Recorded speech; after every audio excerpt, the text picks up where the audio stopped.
Hey, what's up, guys? Welcome back to the channel. Today is Tuesday, January 2nd, and I'm going to keep it short and sweet. The wife and I are going to go watch the new Dave Chappelle special. I'm a big Dave Chappelle guy. But alright, we got the hourly chart here for the SPX, and the big 3 indicator is printing an hourly sell signal for the first time since October 30th. So we're talking all the way back here, all the way down here around 41.50. So that's a $500-$600 move without one hourly sell signal until today. So there you have it. How about them apples? Now, usually that's going to be a trigger for a little bit of a pullback. All right? You get an hourly sell signal, you get a little bit of a dipperoo, and I do think we could get a dip down to about 4690-ish, 4700, which lines up with your daily 21 EMA. And I could be wrong, so we'll take it day by day. I think we could go a little bit lower. I don't think we're going to see some huge sell-off here. And reason being, despite the hourly sell signal, we got the watch list columns here for the big 3 scores. The monthly, the weekly, the daily, the 4-hour, 1-hour, and the 15. And then we got the columns here, of course, for the squeezes. But checking out the indices here, today's pullback had no impact on the monthly charts. SPX is 9 out of 10. QQQ grades out was 9 out of 10. Today's pullback had no impact on the weekly charts. They're all 1 point away from perfect. We've got no issues here on the daily charts. No real problems here on the 4-hour. The issues, my friends, are on your 5-minute, your 15-minute, the 30-minute, the hourly.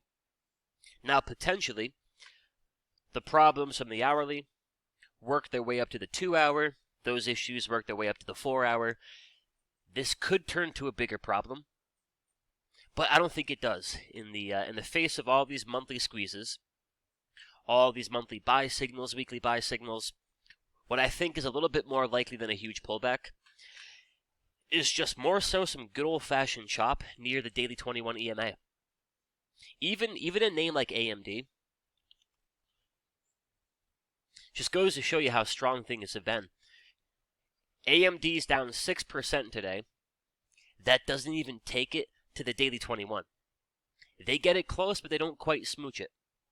Now, AMD could go down another 6% tomorrow, or AMD might have made too much of a push a little bit too quick, got a little bit too hot and heavy, got a little bit cooked, and now it's reverted to the mean. It might hang out for a few days, might hang out for a few weeks, and then you might get continuation to the upside. I think for AMD, I think for the S&Ps, pretty much for most things out there, subject to change, but I think that's going to be the outcome. All right, QQQ down 2%, you're back to your daily 21. Could be the end of the world. Could be the QQQ just saying, hey, I gave you one hell of a push. Let me take a break, let me catch my breath. And then maybe a few days from now, a few weeks from now, on the first 30-minute or hourly buy signal, jump on in, grab your calls, reload, look for continuation higher. And that, my friends, in a nutshell, is pretty much my game plan here. When I look at the monthly buy signals, the fresh cross of monthly momentum, if we go to the SPX, when I look at that giant monthly squeeze, having just fired to the upside, when I look at the Dow Jones, as of this morning, firing a big monthly squeeze to the upside, when I see the monthly squeeze in the IWM, the RSP, it's just the larger time frames. They all check out really well. Throw into the mix a bunch of big squeezes. I think we could pull back for a bit. I think we might chop for a bit. I think we find support, turn the corner, and keep going higher. So my biggest piece of advice is be careful getting short. A good rule of thumb, if you want to short something, day trade it short, or wait to get swing short until you get a close under that daily 21. Like the QQQ.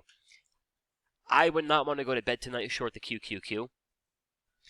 regardless of the 15-minute sell signal, the 30-minute, the hourly, because of the daily and the larger time frames. All right, there's nothing bearish about a daily buy signal at the rising 21 EMA with a big 3 score of 7 out of 10. So first piece of advice from a swing trade perspective, be careful getting short. If you do want to get swing short, wait for things to close either 1 or 2 bars under that daily 21. My second piece of advice, because we have 15-minute, 30-minute, and hourly sell signals, don't be in a rush to be the first guy or girl to buy the dip. One name I want to buy a little bit more of is Google. So I'll kind of explain the process here in Google. And then I'm looking for the same thing in Tesla. Tesla's got a nice weekly squeeze. I'm looking for the same thing in Nvidia. And I'm looking for the same thing in Microsoft's daily squeeze. So I'm not going to cover them all, but same song and dance. But Google here, so change this to the money makers. And alright, how does Google check out here? The monthly chart is 1 point away from perfect. The weekly chart is perfect. The daily chart is a 7 out of 10. The only real issue here is the hourly. The hourly is a -5. But the bigger time frames are bullish. We've got a nice weekly squeeze. I want to buy a little bit more. So now from here, I'm going to mark up the weekly 21. All right, that's where the squeeze is. That's going to be the whole focus of the trade. And we'll call it 133. And above 133, this will be a valid signal for a push towards that 150, 155 target. So anywhere north of 133-ish, what I'm waiting for the trigger to buy more is the first 30-minute or hourly buy signal. It's really that simple. Monthly chart is bullish. Weekly chart is bullish. Daily chart is bullish. As soon as the 30-minute and the hourly get back in order, and the structure shifts, the momentum shifts, Google should be ready to take advantage of that monthly squeeze and keep the party going. Now, better yet, as far as risk management, if Google never prints another hourly buy signal, we're not going to add more. If Google breaks the weekly 21, breaks weekly structure, we're not going to buy any more. So we are working off of if-then statements. But yeah, that is pretty much the drill. So if you have the indicators, if you got any good looking monthly squeezes or weekly or daily squeezes on your watch list, mark up your buy zone. Wait for a move down into your buy zone. Look for a re-entry to the upside on the first 30-minute or hourly buy signal. I'm going to do that for Google, Nvidia, Tesla, and Microsoft. And then I'll give you one, I'll call it a wild card pick here. Maybe it's a big trade a little bit more down the road. But when I'm going through the radar here for the sectors, and keep in mind, if you have the big 3 squeeze, this is these watch list columns are part of that bundle. But if we sort by the monthly squeeze here for the sectors, energy's got a monthly squeeze and a buy signal. And then as far as the stocks go, pull up the big 3 universe. Let me see, I'll do this.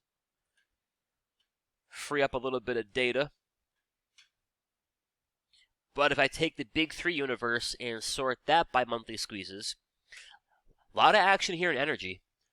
ExxonMobil, Chevron, COP, EOG, Valero, Oxy. A few more down here. Fang, and then a few more. The only issue is, it's a beautiful monthly chart. If you take it down one more notch to the weekly chart, the weekly is a little bit mid. I wouldn't quite call that top shelf with a big 3 score of -3. So I think I'm going to hold off on doing anything, at least in XLE for now. But I do think one interesting trade idea, wait for the weekly score to shift positive. When the weekly score shifts positive, I like a June or July or August expiration 100 call. Grab the 100 strikes, give them plenty of time, and ride the wave from that monthly squeeze. And you can see Valero looks really good.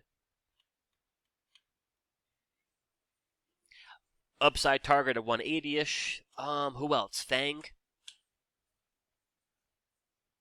Fang's got a nice monthly squeeze, and then COP looking very much the same. But alright, y'all, as always, thank you for watching, and that is my take on today's action. Pretty ugly on paper, no doubt about it, but I think as long as the monthly charts, the weekly charts, and the daily charts are holding up, let the market throw its hissy fit, let it come in a little bit more, mark up key levels of support, mark up your buy zones, and if you have the big 3 indicator, I think a great trigger to start buying again is the first 30-minute or hourly buy signal. But alright, y'all, as a reminder, we are doing the holiday sale here. So if you want to grab the big 3 bundle, which gives you the buy and the sell signals, the squeeze, the labels, all the labels, the watch list columns, the scans, and the mastery access, be sure to check that out. I'll put the link down here in the description. It's a 30% off sale. Not too shabby. But alright, y'all, it is Dave Chappelle time. So have a great night, and I'll talk to you soon.